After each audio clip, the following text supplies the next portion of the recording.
नमस्कार दोस्तों, मेरा नाम है भरत विजय सवाण और मैं आप सभी का मेरे YouTube चैनल में, जिसका नाम है आखिरी सफर, इस चैनल में आप सभी का स्वागत कर रहा हूं। दोस्तों, मेरा ओरिजिनल चैनल है भरत विजय सवाण नाम से, जिसमें मैं बॉलीवुड या मराठी इंडस्ट्री के फिल्मों के बारे में अलग अलग जानकारी देता हूं। लेकिन क्राइम स्टोरीज शेयर करना, क्राइम स्टोरीज आपके सामने लाना मुझे काफी पसंद है, इसलिए मैंने एक नया चैनल खोलने का सोचा और उसके माध्यम से मैं आपके सामने नई नई क्राइम्स रिलेटेड स्टोरी जो है वो आपके सामने लाऊंगा। दोस्तों, इस चैनल का नाम मैंने आखिरी सफर इसलिए रखा है क्योंकि जब भी एक क्राइम होता है तब क्राइम करने वाला या जिसके ऊपर क्राइम हुआ है वो, उन दोनों के लिए वो जो सफर है वो आखिरी सफर साबित होता है। और ये स्टोरीज आप तक पहुंचाने का कारण ये है कि अगर आपके आजू बाजू में कुछ क्राइम होता होगा तो क्या करना चाहिए, क्या नहीं करना चाहिए, या कौन सी परिस्थितियों की वजह से क्राइम होता है। एक क्रिमिनल, काफी टाइम ऐसे होता है कि वो क्रिमिनल होता नहीं है, लेकिन उसके आजू बाजू जो घटनाएं होती है, जो इनजस्टिस होता है, उसके वजह से वो क्रिमिनल होता है। आज की कहानी है मुंबई के सबसे बड़े इन्फॉर्मर यानी खबरी की। दोस्तों, आपको पता ही होगा कि इन्फॉर्मर्स या फिर जिसे हम हिंदी में खबरी लोग बोलेंगे, उनका पुलिस डिपार्टमेंट में, नार्कोटिक्स डिपार्टमेंट में, आईटी ब्यूरो में, इनकम टैक्स केस में कितना महत्व होता है। इन्फॉर्मर्स नहीं होते तो पुलिस कभी भी कोई भी इन्वेस्टिगेशन जो है वो क्रैक नहीं कर पाती। इन्फॉर्मर्स को अपने टिप के लिए जो पुलिस ऑफिसर्स को देते हैं उसके लिए अच्छा खासा इनाम भी मिलता है। लेकिन जैसे हमारे रॉ एजेंट्स होते हैं कि अगर कोई रॉ एजेंट पकड़ा जाए तो भारत सरकार हाथ ऊपर कर लेती है, ठीक उसी प्रकार से अगर कोई खबरी, चाहे वो डॉन के हाथों हो या किसी और पुलिस वाले के हाथों हो, उसका कुछ हो जाए, उसकी जान पे खतरा आ जाए, तो जिसके लिए वो काम कर रहा था वो बंदा सीधी तौर पे हाथ ऊपर कर लेता है कि हमारा आदमी नहीं है। हमारे महाराष्ट्र में छत्रपति शिवाजी महाराज के टाइम बहिर्जी नाइक करके एक खबरी थे, एक इन्फॉर्मर थे, जो काफी बहरूपिये थे, काफी अलग अलग गेटअप्स, वो काफी इजीली 1600 साल की ये बात है, कभी गेटअप करके कभी मुगल कैंप में जाओ, कभी ब्रिटिशर्स के पास जाओ। और वो आदमी बहिर्जी नाइक को एक लेजेंड हम मराठी लोग इसलिए मानते हैं क्योंकि वो एंड तक पकड़े नहीं गए थे। खैर, आ जाते हैं एक ऐसे कहानी पे जो मुंबई के सबसे बड़े खबरी की कहानी है। जब ये खबरी मारा गया उसके बाद उसके और एक दोस्त जो खुद एक इन्फॉर्मर था वो भी मारा जाता है। और 2009 में करीबन 600 इन्फॉर्मर्स हिंदुस्तान की हिस्ट्री में पहली बार एक प्रेस कॉन्फ्रेंस कंडक्ट करते हैं, नकाब पहने हुए। और उस प्रेस कॉन्फ्रेंस में वो बताते हैं कि मुंबई पुलिस से हमारा पूरी तरह से विश्वास उठ गया है और अब हमें अंडरवर्ल्ड से खतरा है। सो ये कहानी है सलीम सिद्दीकी की, जिसे सलीम चोर या सलीम कुलाबा वाला या सलीम खबरी भी कहा जाता था। लेकिन सबसे फेमस इसका जो नाम था वो था सलीम लंगड़ा। कुलाबा के चौली में ये सलीम सिद्दीकी पैदा हुआ था। ये एक ग्रुप से इंफॉर्मेशन कलेक्ट करता था और दूसरे ग्रुप को इंफॉर्मेशन दे देता था। शुरुआत उसने एक ग्रुप, एक गैंग से दूसरे गैंग, या फिर चोरों की जो टोली होती है वो एक टोली का इंफॉर्मेशन दूसरे टोली से, ऐसे ऐसे शुरुआत की। काफी हार्ड वर्किंग था सलीम सिद्दीकी, हमेशा एक बाइक यूज करता था यहाँ वहां ट्रैवल करने के लिए। उसने गाड़ी नहीं ली क्योंकि उसका मानना था गाड़ी में ट्रैवल करके मैं वो सब इंफॉर्मेशन हासिल नहीं कर पाऊंगा जो मैं बाइक यूज करके कर सकता हूँ। एक बार बाइक चलाते समय उसका एक्सीडेंट हो गया, उसके पैर में अच्छी खासी चोट लगी, जिसकी वजह से वो अपनी बाकी की जिंदगी जो है वो लंगड़ाते हुए चलता था, इसलिए उसका नाम सलीम लंगड़ा पड़ गया। सलीम लंगड़ा की शादी हुई थी मुमताज से। मुमताज से उन्हें 2 बेटी और 1 बेटा था। ये काफी हार्ड वर्किंग बंदा था। मुंबई कमिश्नर के साथ, मुंबई पुलिस कमिश्नर के साथ कोल्ड ड्रिंक पीता था, हवलदारों के साथ चाय पीता था।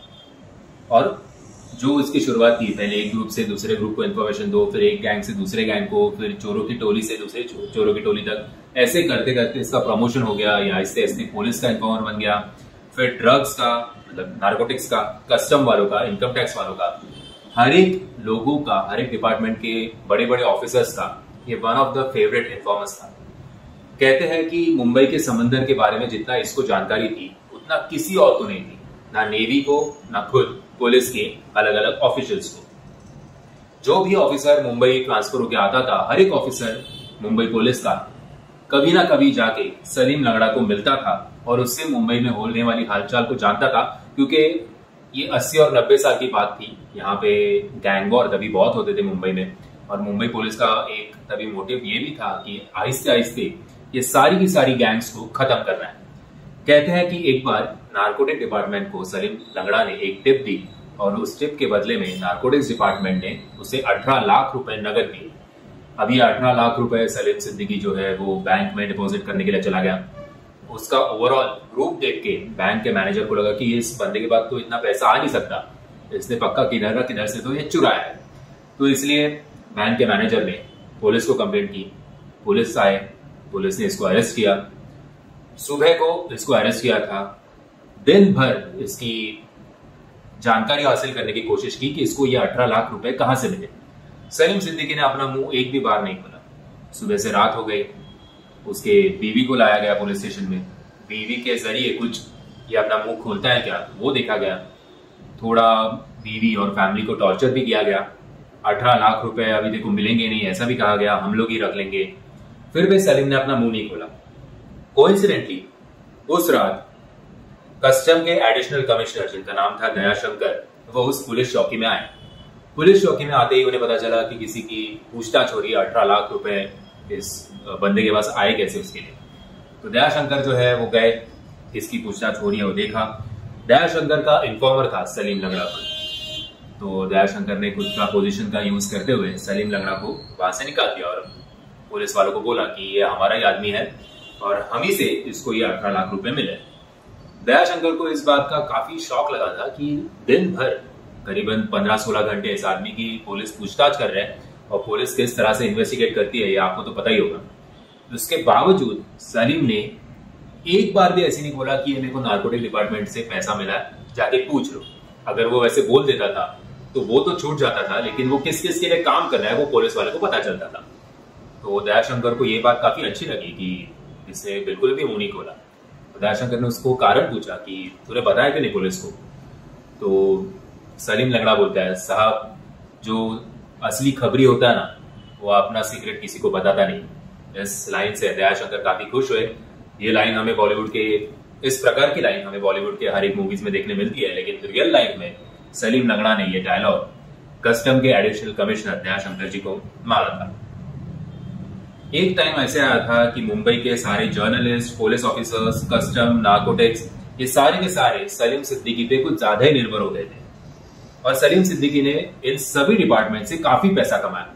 मुंबई के नरीमन पॉइंट में 2-3 आलीशान घर ले लिए, 2 किराए के नहीं 2 बोट्स लिए जो वो किराए के तौर पे चलाता था गेटवे ऑफ इंडिया पे। फेरी की अगर आप गेटवे ऑफ इंडिया वो साइड गए होंगे तो आपको पता होगा कि फेरी क्या होती है।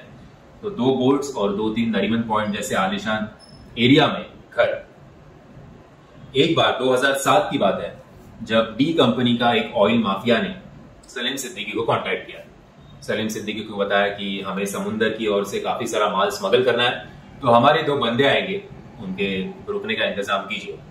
सलीम सिद्दीकी बोला चलो ठीक है, पहले जान लेते हैं ये क्या मामला है, उसके बाद पुलिस को इन्फॉर्म कर देते हैं।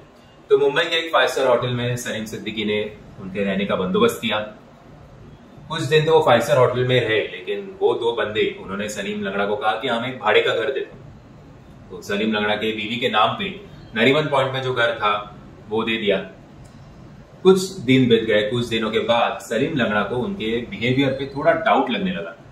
ये जो बंदे हैं डी कंपनी के, जो स्मगलर, हम स्मगल करने वाले ऐसे बोल के आए थे, वो समंदर के आसपास ज्यादा कुछ तहकीकात नहीं कर रहे थे।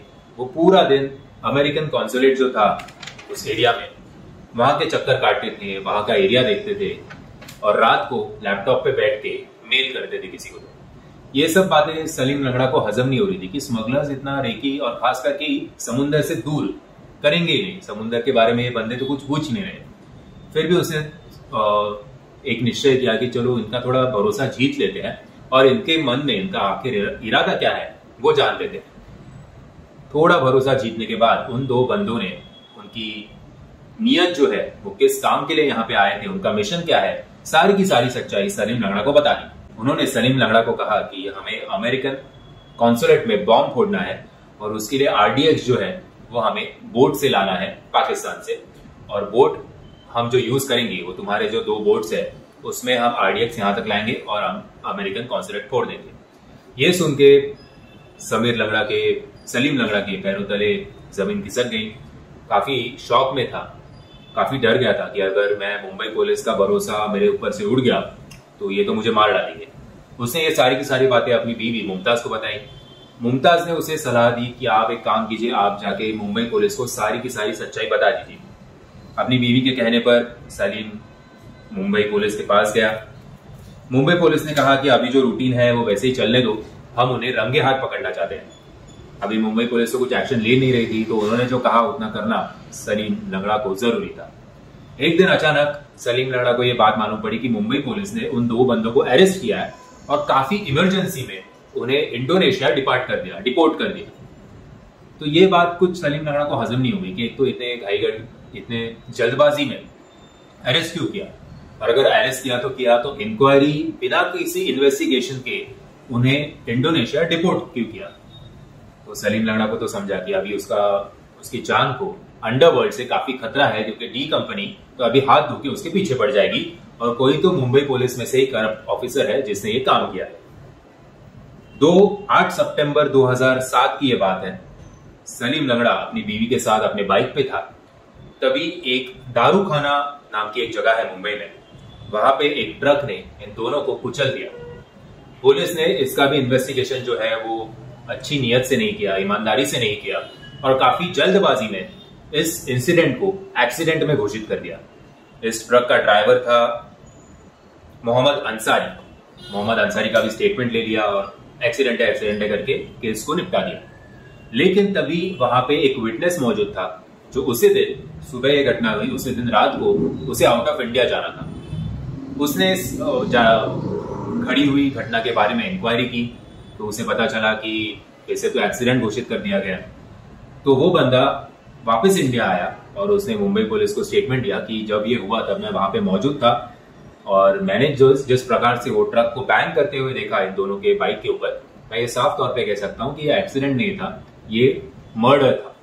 फिर भी उस विटनेस की बातों पे ज्यादा मुंबई पुलिस ने गौर नहीं किया और ये 2 सवाल जो है कि पहले डी कंपनी के 2 बंदों को अरेस्ट करके इंडोनेशिया डिपोर्ट करने की जल्दबाजी और उसके बाद सलीम लंगड़ा की इस मर्डर को एक्सीडेंट घोषित करने की जल्दबाजी क्यों की गई, इसका जवाब अभी तक किसी को भी नहीं मिला है। इस घटना के 2 साल बाद यानी कि 2009 को इरफान चिंदी नाम का और एक इन्फॉर्मर, पुलिस का इन्फॉर्मर है, वो भी मारा गया। और इस 2 इन्फॉर्मर्स मारे जाने के बाद जो काफी इन्फॉर्मर्स थे, काफी खबरी थे, वो हर एक को प्रेशराइज अंडरवर्ल्ड की तरफ से किया जाने लगा। इसलिए 600 खबरी ने हिंदुस्तान के इतिहास में पहली बार एक प्रेस कॉन्फ्रेंस कंडक्ट की नकाब पहन के और उन्होंने कहा मीडिया के सामने कि हमारा विश्वास जो है वो मुंबई पुलिस से पूरी तरह से उठ चुका है और हमारी जान अब खतरे में है और हम आप किसी के लिए भी काम नहीं करेंगे। लेकिन तभी मुंबई के राकेश मारिया, इन्होंने इन खबरियों से कांटेक्ट किया। फिर से जो इन दोनों के बीच में, मुंबई पुलिस और इन्फॉर्मर्स के बीच में जो एक कम्युनिकेशन गैप हुआ था, जो विश्वास की कमी थी, वो फिर से स्थापित की और मुंबई पुलिस ने सारे के सारे खबरियों को इस बात का विश्वास दिलाया कि आप डरो मत, हम लोग आपके साथ हैं। और इन 2 इंसिडेंट्स के बाद, इन 2 खबरी की मौत के बाद, ऐसे तो ज्यादा कुछ सस्पिशियस मौत किसी की हुई नहीं, किसी भी खबरी की हुई नहीं है। सो दोस्तों, ये थी कहानी मुंबई के सबसे अमीर खबरी की। अभी सलीम लंगड़ा के कुछ कोड वर्ड्स भी थे, जैसे समीर लंगड़ा समंदर को पानी कहता था, स्कूटर को हेलीकॉप्टर कहता था, बोट को गाड़ी, शिप को बंगलो, गोल्ड को पीला, सिल्वर को शीशी, हीरोइन को पाउडर, पुलिस को टोपी, कस्टम को पानी वाला और एक्साइज को दारू वाला कहता था। सो दोस्तों, ये मेरा पहला एपिसोड था इस चैनल का। इस चैनल में मैंने पहली बार आपको मुंबई के सबसे अमीर खबरी के बारे में जानकारी दी।